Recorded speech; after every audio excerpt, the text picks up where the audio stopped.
निर्भर करता है कि आप किस दृष्टि से बजट को देखते हैं। जी। अगर आप आर्थिक विकास की दृष्टि से देखेंगे तो निश्चित रूप से भारत ने कोरोना के बावजूद जी, जी। 7% की दर से विकास दर इस वित्तीय वर्ष में अचीव किया है, तो निश्चित रूप से ये चमक रहा है। पी चिदम्बरम जैसे ऑपोजिशन लीडर ने भी की थी। जी। इस बार 33% है, जीडीपी का 3.3% है, तो ग्रोथ ड्राइवर तो है, इम्पेटस तो मिलेगा उससे, और प्रत्यक्ष रूप से रोजगार क्रिएट करने के भी इसमें उपाय किए गए हैं।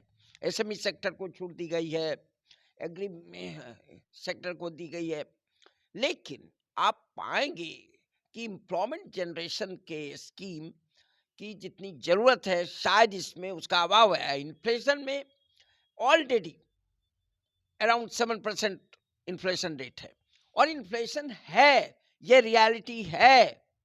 ठीक है कि उतना इन्फ्लेशन नहीं है जितना यूरोप में है, अमेरिका में है, पाकिस्तान में है, उससे आप राहत ले सकते हैं, लेकिन इन्फ्लेशन एक सीरियस कंसर्न है सेक्टर में। आपने इसको पूरी तरह प्राइवेट सेक्टर के जिम्मे छोड़ दिया, विदेशी यूनिवर्सिटी को छोड़ दिया, देशी यूनिवर्सिटी, लेकिन रिसर्च तो हो नहीं रहा ना। आपने एग्रीकल्चर में बड़े research and development and extension की बात की, नहीं यहाँ बात की। और जो अंत में मैं आपको कहना चाहता हूं, जिससे निराशा होती है, रीजनल इम्बैलेंस, क्षेत्रीय असंतुलन एक बड़ी समस्या है राष्ट्रीय स्तर पर। बिहार का ट्रांसफॉर्मेशन या बिहार जैसे बीमारू राज्य का ट्रांसफॉर्मेशन तब तक नहीं होगा जब इंडस्ट्रियलाइजेशन को बूस्टअप नहीं मिलेगा। आप इतिहास उठा करके देख लीजिए, दुनिया का इतिहास, किसी भी देश का उद्धार ट्रांसफॉर्मेशन तब तक नहीं हुआ जहां इंडस्ट्रियलाइजेशन नहीं हुआ। बिहार की ही दृष्टि से नहीं, देश की दृष्टि से भी हम उस सेक्शंस को भूल रहे हैं जिस सेक्शंस का बड़ा योगदान है इस देश की डेमोक्रेसी को बरकरार रहने के लिए। बात होती है हर सेक्शन का मतलब केवल मिडिल क्लास नहीं है, ऊपर नहीं है। अर्जुन सेन गुप्ता कमेटी की रिपोर्ट जो आई थी, national commission on enterprises in unorganised sector, उसके हिसाब से 93% वर्कफोर्स अनऑर्गेनाइज्ड सेक्टर में है। एसएमई सेक्टर को आपने एड्रेस करने की थोड़ी कोशिश की है, वो ना काफी है। अगर वहाँ पर 2 स्मार्ट स्कूल दिया जाता तो उसका ज़्यादा स्टूडेंट को फ़ायदा होता, और ये चीज़ हर एक जगह पे मॉडल या नोडल सेंटर के तौर पे, सेंटर ऑफ एक्सलेंस के तौर पे अगर उसको इस्तेमाल करते या घोषणा करती सरकार, तो उसका एक लाभ होता। दूसरा, जहाँ तक 5G से रिलेटेड है, 5G आने वाले समय में टेक्नोलॉजी आ ही गई है, और आने वाले दिनों में हो सकता है कि साल भर के अंदर पूरे इंडिया में 5G का आपको लाभ मिलेगा। सबसे बड़ा फायदा ये है कि ई गवर्नेंस, सरकार को गवर्नेंस करने में आर्टिफिशियल इंटेलिजेंस बहुत ही मदद करेगा, उससे सरकार को बहुत फायदा होगा। लेकिन उसका दूसरा पक्ष है कि आम आदमी का प्राइवेसी, आम आदमी का कोई भी चीज़ ऐसा जो वो अभी तक छिपा हुआ था या छिपा के रख सकते थे, उनकी प्राइवेसी खत्म हो जाएगी। दोस्तों नमस्कार, बहुत स्वागत है आपका चौकस भारत में। मैं आपका दोस्त ब्रजेंद्र। नरेंद्र मोदी के शासनकाल का ये आखिरी बजट है। अगर हम इस वर्ष की बात करें, 23-24 की बात करें, तो ये 10वां बजट जो है वो इस पूरे सत्तासीन होने के बाद इनका आखिरी बजट है। इस बजट को जहां वित्त मंत्री ये बता रही हैं कि ये पूरा जो महकमा है, यानी विदेशों में भी इस बजट की चर्चा हो रही है, और ये कहा जा रहा है कि चमकता हुआ सितारा जो है ये भारत का बजट साबित होगा। चलिए, इस बनिस्बत हम पहुंचे हैं आज। हमारे साथ प्रोफेसर डॉक्टर नवल किशोर चौधरी हैं, जो आर्थिक व्यवस्था के जानकार हैं, विद्वान हैं, अर्थव्यवस्था के, भारतीय अर्थव्यवस्था के खास करके। आज इन्हीं से हम जानने का प्रयास कर रहे हैं कि सर, क्या लग रहा है, ये वाकई में चमकता सितारा है बजट, या साबित होगा चमकता सितारा? देखिए, किसी ने कहा है, जिनकी रही भावना जैसी प्रभु मूरत देखी तिन तैसी। बिल्कुल सर। निर्भर करता है कि आप किस दृष्टि से बजट को देखते हैं। अगर आप आर्थिक विकास की दृष्टि से देखेंगे तो निश्चित रूप से भारत ने कोरोना के बावजूद 7% की दर से विकास दर इस वित्तीय वर्ष में अचीव किया है, तो निश्चित रूप से ये चमक रहा है। आने वाले वित्तीय वर्ष में जिसके लिए बजट है, 6 से 6.8% का ग्रोथ रेट प्रोजेक्टेड है। निश्चित रूप से ये सितारा है चमकने वाला। जो इनकी रणनीति है उससे ऐसा लगता है कि इस विकास दर को प्राप्त करने में यह बजट सहायक होगा। जैसे पूंजीगत व्यय, कैपिटल एक्सपेंडिचर पिछले वर्ष 35% था, जिसकी तारीफ पी चिदम्बरम जैसे ऑपोजिशन लीडर ने भी की थी। इस बार 33% है, जीडीपी का 3.3% है। तो ग्रोथ ड्राइवर तो है, इम्पेटस तो मिलेगा उससे। एग्री सेक्टर में भी कई ऐसे इनिशिएटिव्स लिए गए हैं जिससे ग्रोथ को तो प्रमोट करने में सहायता मिलेगी। लेकिन सवाल यह उठता है कि अगर आप उस सेक्शन की नजर से देखेंगे जो सेक्शन नीचे है, बिल्कुल सर, तो थोड़ा सा दृश्य बदलेगा। मिडिल क्लास से देखेगा तो मिडिल क्लास खुश नजर आता है क्योंकि वो उसे राहत मिली है टैक्स स्लैब में। लेकिन आपको यह भी देखना होगा कि जो आम आदमी है उस पर क्या असर पड़ेगा इसका। तो आम आदमी दो चीज से सबसे अधिक परेशान है, एक तो इन्फ्लेशन से और दूसरा बेरोजगारी से। बिल्कुल सर। और प्रत्यक्ष रूप से रोजगार क्रिएट करने के भी इसमें उपाय किए गए हैं। एसएमई सेक्टर को छूट दी गई है, एग्री सेक्टर को दी गई है। लेकिन आप पाएंगे कि एम्प्लॉयमेंट जनरेशन के स्कीम की जितनी जरूरत है शायद इसमें उसका अभाव है। इन्फ्लेशन में ऑलरेडी अराउंड 7% इन्फ्लेशन रेट है। जो करंट अकाउंट डेफिसिट है वो बढ़ने जा रहा है, इकोनॉमिक सर्वे ने कल कहा। जो प्रोजेक्टेड फिस्कल डेफिसिट है 5.9% है, इस साल का फिस्कल डेफिसिट 6.8% है। तो अर्थशास्त्र का छात्र होने के नाते मैं मानता हूं कि इन्फ्लेशन एक कंसर्न है, भारत सरकार भी इसको समझती है। और अगर इन्फ्लेशन कंसर्न है, अगर जो प्रोजेक्टेड इन्फ्लेशन रेट है वह भी हुआ तो एक हाथ से आपने आय दी जिसकी जरूरत थी, क्योंकि डिमांड जनरेट करने के लिए आपको मिडिल क्लास को पैसा देने की जरूरत थी, तभी आप ग्रोथ मोमेंटम को। लेकिन दूसरे हाथ से आप इनकम ले रहे हैं, क्योंकि इन्फ्लेशन एक ऐसा मैकेनिज्म होता है जिसमें पुअरर सेक्शंस का इनकम ट्रांसफर होता है हायर सेक्शंस के प्रति। और इन्फ्लेशन है, ये रियलिटी है। ठीक है कि उतना इन्फ्लेशन नहीं है जितना यूरोप में है, अमेरिका में है, पाकिस्तान में है, उससे आप राहत ले सकते हैं। लेकिन इन्फ्लेशन एक सीरियस कंसर्न है, अनएम्प्लॉयमेंट एक सीरियस कंसर्न है जिसको एड्रेस करने की कोशिश हुई है। तीसरी बात मैं कहना चाहता हूं कि आप एग्रीकल्चर सेक्टर में भी जो इनिशिएटिव लिया जा रहा है जो वेलकम है, 20,000 करोड़ का आप ये क्रेडिट लिमिट वगैरह की बात हो रही है। लेकिन ये बात करनी होगी कि रिसर्च एंड डेवलपमेंट पर जोर नहीं दिखता है। रिसर्च डेवलपमेंट एंड एक्सटेंशन, आपके पास Indian council of agriculture research है, कोई चर्चा नहीं है। एग्रीकल्चर यूनिवर्सिटी सेंट्रल सेक्टर में है, कोई चर्चा नहीं है रिसर्च एंड डेवलपमेंट के लिए। इवन एग्री सेक्टर में second green revolution eastern India में होना था, उस ऐसे नहीं होगा। ठीक है, ऑर्गेनिक फार्मिंग के लिए कुछ प्रावधान किए गए, अच्छी खबर। लेकिन दूसरा है रिसर्च कहाँ होता है। ठीक है, आपने आर्टिफिशियल इंटेलिजेंस के लिए 3 बहुत सेंटर्स ऑफ एक्सलेंस किया है, ये जरूरी है। रोबोटिक्स की तरफ जा रहे हैं, टेक्नोलॉजी ड्रिवन बहुत सा योजनाएं हैं। एग्रीकल्चर में भी ड्रोन वगैरह का उपयोग की बात हो रही है। लेकिन बड़े पैमाने पर हायर एजुकेशन में रिसर्च की संभावना होती है, कहीं चर्चा नहीं है हायर एजुकेशन की सेंट्रल सेक्टर में। आपने इसको पूरी तरह प्राइवेट सेक्टर के जिम्मे छोड़ दिया, विदेशी यूनिवर्सिटी को छोड़ दिया, देशी यूनिवर्सिटी। लेकिन रिसर्च तो हो नहीं रहा ना। आपने एग्रीकल्चर में बड़े research and development and extension की बात की, नहीं यहाँ बात की। और जो अंत में मैं आपको कहना चाहता हूं जिससे निराशा होती है, रीजनल इम्बैलेंस, क्षेत्रीय असंतुलन एक बड़ी समस्या है राष्ट्रीय स्तर पर। अभी मैं कहीं बात कर रहा था, कुछ लोगों का कहना था कि जो स्कीम्स आ रही है उसे बिहार को भी लाभ होगा। अरे ये तो स्वाभाविक है कि जब एग्रीकल्चर पर कुछ काम होगा तो पूरे देश में होगा, कुछ बिहार को लाभ होगा, कुछ अन्य। लेकिन स्पेशल ट्रीटमेंट क्यों नहीं? ठीक है, स्पेशल स्टेटस आप नहीं देना चाहते, नहीं दीजिए, क्योंकि उसके कई समस्याएं हैं, आपको लेकिन आप नॉर्थ ईस्ट के लिए स्पेशल ट्रीटमेंट तो कर रहे हैं, आप लद्दाख के लिए कर रहे हैं, जो बिल्कुल जायज है, क्योंकि लद्दाख का जियो स्ट्रैटेजिक इंपॉर्टेंस है और north east insurgency infested states है। तो जब वहां स्पेशल ट्रीटमेंट हो रहा है तो बिहार जैसे बीमारू स्टेट को क्यों नहीं स्पेशल ट्रीटमेंट होगा? आप स्पेशल स्टेटस नहीं भी देना चाहे तो टैक्स में एग्जम्पशन दे सकते थे। बिहार में इंडस्ट्रियलाइजेशन कैसे होगा? अगर एग्रीकल्चर की प्रोडक्टिविटी वही रही और थोड़ी बहुत बढ़ी, बिहार का ट्रांसफॉर्मेशन या बिहार जैसे बीमारू राज्य का ट्रांसफॉर्मेशन तब तक नहीं होगा जब इंडस्ट्रियलाइजेशन को बूस्टअप नहीं मिलेगा।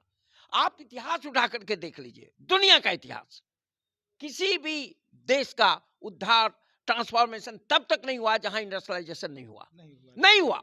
एग्रीकल्चर सिस्टम के खिलाफ मैं नहीं हूं, एग्रीकल्चर सिस्टम को बूस्ट करने की जरूरत है, लेकिन कितना एम्प्लॉयमेंट क्रिएट करेंगे एग्रीकल्चर सेक्टर में? आप कितनी प्रोडक्टिविटी रेज करेंगे?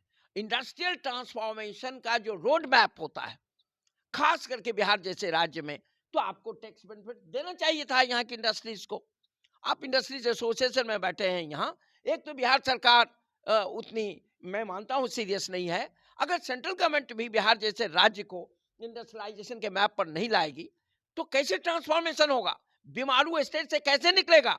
आप ही कहते हैं कि नीति आयोग की रिपोर्ट के अनुसार हम मानकों पर पीछे हैं, हमारा हिस्टोरिकल रीजन्स है बिहार का, लेकिन अगर इस हिस्टोरिकल रीजन्स, स्पेशल रीजन्स को आप नहीं एड्रेस करेंगे, रीजनल बैलेंस एस्टैब्लिश करना सेंटर की जिम्मेदारी है।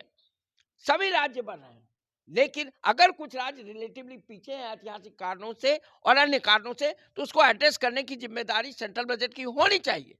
इसमें इसकी कमी दिखती है, लेकिन मैं ये कहूंगा कि सरकार ने प्रयास किया है। जो उसके सामने चुनौतियां हैं, कोरोना की, अन्य जो स्थिति है ग्लोबल, उसमें परफॉर्मेंस आप यह नहीं कह सकते कि इंडियन इकोनॉमी का परफॉर्मेंस अच्छा नहीं है। सरकार की जो अपनी आइडियोलॉजी है, जो उसका अप्रोच है, उसकी जो स्ट्रैटेजी है, उसके अनुसार सरकार ने कुछ इनिशिएटिव लिया है, लेकिन मैं मानता हूं कि बिहार की ही दृष्टि से नहीं, देश की दृष्टि से भी हम उस सेक्शंस को भूल रहे हैं जिस सेक्शंस का बड़ा योगदान है इस देश की डेमोक्रेसी को बरकरार रहने के लिए। बात होती है हर सेक्शन का मतलब केवल मिडिल क्लास नहीं है, ऊपर नहीं है। अर्जुन सेन गुप्ता कमेटी की रिपोर्ट जो आई थी, national commission on enterprises in unorganised sector, उसके हिसाब से 93% वर्कफोर्स अनऑर्गेनाइज्ड सेक्टर में है। एसएमई सेक्टर को आपने एड्रेस करने की थोड़ी कोशिश की है। आपने राज्यों को भी 50 साल के लिए इंटरेस्ट फ्री लोन की बात की है, फेडरलिज्म, लेकिन वाइस कमीशन ने यह भी कहा था कि 77% आबादी की प्रतिदिन प्रति व्यक्ति आय 2004-05 में 20 रुपए से कम थी। How do you address that? अभी कोरोना के नाम पर आप उनको फूड प्रोग्राम चला रहे हैं, अच्छी बात है, लेकिन उसको एड्रेस करना हो, और वो एड्रेस करना नेशनल इकोनॉमी के ग्रोथ रेट को मेंटेन करने के लिए भी जरूरी है, क्योंकि अगर डिमांड नहीं होगा, जो उत्पादन हो रहा है उसकी खपत कहाँ होगी? तो कहीं ना कहीं मैं मानता हूं जो सोशल जस्टिस का सवाल है, वर्गों के जस्टिस का सवाल है और क्षेत्रीय जस्टिस का सवाल है, ये दो सवाल यहाँ कम ध्यान दिया गया है, और इन्फ्लेशन और अनएम्प्लॉयमेंट को टैकल करने की जो हमारी स्ट्रैटेजी है वो कारगर नहीं है, जो इन्वेस्टमेंट्स है वो नहीं है। लेकिन जैसा मैंने कहा, कैपिटल एक्सपेंडिचर में 33% का ग्रोथ रेट, जबकि पिछले साल 35%, उसमें भी गिरावट आई है। इंफ्रास्ट्रक्चर में बड़े पैमाने पर इन्वेस्टमेंट करना, रोड सेक्टर में, ट्रांसपोर्ट सेक्टर में, ये मैं पॉजिटिव बात मानता हूँ। कुल मिला के मैं यही कहूँगा कि अगर आप एक ऐसा दृष्टिकोण अपनाएं कि हम ग्रोथ का बाई प्रोडक्ट होगा न्याय, तो उस दृष्टि से ये सही है, लेकिन हम सोशल जस्टिस के सवाल को इग्नोर नहीं कर सकते हैं उस डेमोक्रेसी में जहां बड़ी संख्या में लोग गरीब हैं, बदहाल हैं, सब ह्यूमन स्टैंडर्ड्स में जीवन जी रहे हैं। सर, आखिर में एक सवाल और आपसे कि राज्य के मुखिया और पूर्व वित्त मंत्री जो हैं वो कह रहे हैं कि ये बजट जो है वो बिल्कुल ही बेकार वो है। राजनीतिक बयान है, पूरी तरह से राजनीतिक बयान है। यही अगर 6 महीना पहले बजट आता तो वही इसकी तारीफ करते। मैं ऐसे बयानों को गंभीरता से नहीं लेता हूं, वो पूरी तरह राजनीतिक, ये न्यायपूर्ण बात नहीं है। बिल्कुल क्या है भाई, आप क्या कर रहे हैं? बिहार को नजरअंदाज किया गया। अरे बिहार को हमेशा से नजरअंदाज किया गया। बिहार जैसे राज्य का स्पेशल ट्रीटमेंट नहीं हुआ, ये पहली बार तो नहीं हुआ। इसका ये मतलब नहीं है कि ये सही है, लेकिन आज जो नीतीश कुमार जी कह रहे हैं और विजय चौधरी कह रहे हैं, सिर्फ इसलिए कह रहे हैं कि आज वो एनडीए के साथ नहीं है। मैं भी एनडीए का कोई प्रशंसक और समर्थक नहीं हूं, लेकिन उनके स्टेटमेंट को मैं इसलिए गंभीरता से नहीं, वो पूरी तरह से राजनीतिक बयानबाजी है। ऐसा नहीं है कि इस बजट में प्रयास नहीं किया गया है, ग्रोथ के कंसर्न को एड्रेस किया गया है, डेवलपमेंट होगा भी, मेंटेन किया, कम उपलब्धि नहीं है, लेकिन बिहार जैसे राज्य के कंसर्न्स को एड्रेस करना चाहिए था। ये सिर्फ बिहार का सवाल नहीं है, बिहार जैसे राज्य जो रीजनल टर्म्स में पीछे पड़ गए हैं और ऐतिहासिक कारण से पीछे पड़े हुए हैं, उनके कंसर्न को एड्रेस करना चाहिए। ऐसे क्षेत्र जो इंडस्ट्रियलाइजेशन के मैप पर पीछे हैं ऐतिहासिक कारणों से, जिसमें बिहार है, उसको एड्रेस करना चाहिए था। लेकिन उनकी बयानबाजी एक राजनीतिक बयानबाजी से अधिक नहीं है, और मैं मानता हूं कि बिहार को न्याय मिलना चाहिए, लेकिन केवल बिहार की दृष्टि से इस बजट का मूल्यांकन नहीं किया जा सकता। लेकिन मैं बिहारी हूं, मैं पिछड़े राज्यों को न्याय दिलाने के पक्ष में हूं, मैं उन वर्गों के न्याय के पक्ष में हूं जो छूट जाते हैं विकास में, जो डायरेक्ट नहीं बेनिफिटेड होते, इनडायरेक्टली बेनिफिट होते हैं। ट्रिकल डाउन थ्योरी की बात करती है, जो पूरी तरह नहीं है। तो स्वाभाविक रूप से कुछ आलोचना के पॉइंट बने हैं, और मैंने आपको बताया वो चिंताएं हैं इन्फ्लेशन की, अनएम्प्लॉयमेंट की, रीजनल इम्बैलेंस की, जो इस बजट में एड्रेस करने की कोशिश नहीं हुई है, या हुई है वो नाकाफी है। बहुत शुक्रिया सर जानकारी देने के लिए। अब हम बात करने जा रहे हैं वैसे व्यक्ति से जो बिहार चैम्बर ऑफ कॉमर्स के एक मेंबर हैं और जानकार हैं। ये बात सामने आ रही है। हमारे साथ मुकेश सर हैं, मुकेश कुमार जी हैं, और इनसे हम बात करेंगे कि इस बजट में इंडस्ट्री को लेकर खास करके बिहार के ऊपर जो नजरें इनायत होनी चाहिए थी इस बजट में, वो नहीं हुई है। क्या कहना है आपका? इंडस्ट्री तो बिहार में हमेशा सरकार के, केंद्र सरकार के द्वारा नेग्लेक्ट रहता है, बिहार सरकार के द्वारा भी नेग्लेक्ट रहता है। इस बजट में भी वही किया गया है। हाँ, इसमें एमएसएमई सेक्टर में जो कुछ पैसे दिए गए हैं और 1% जो इंटरेस्ट रेट कम किया गया है, उससे एमएसएमई सेक्टर में थोड़ा सा उछाल आएगा, ये ऐसा मानना हम मानते हैं। और इससे थोड़ी सी उद्योगीकरण के दिशा में थोड़ा सा प्रयास जो सरकार कर रही है, उसका बिहार को लाभ मिल सकता है। मिलेगा कि नहीं मिलेगा ये आने वाला समय बताएगा, लेकिन मिल सकता है। खास करके जहाँ तक डिजिटल इंडिया के में जो प्रयास भारत सरकार का लगातार 9 वर्षों से चल रहा है, हमारे गांव-गांव पंचायत तक हमारा डिजिटल ऑप्टिकल फाइबर केबल पहुंच गया है। लेकिन इस बार पहली बार ऐसा उन्होंने एक बजट में दिया है कि एक डिजिटल लाइब्रेरी का बंदोबस्त पंचायत लेवल पे करेंगे। वो नाकाफी है। अगर वहाँ पर 2 स्मार्ट स्कूल दिया जाता, तो उसका ज़्यादा स्टूडेंट को फ़ायदा होता। और ये चीज़ हर एक जगह पे मॉडल या नोडल सेंटर के तौर पे, सेंटर ऑफ एक्सलेंस के तौर पे अगर उसको इस्तेमाल करते या घोषणा करती सरकार, तो उसका एक लाभ होता।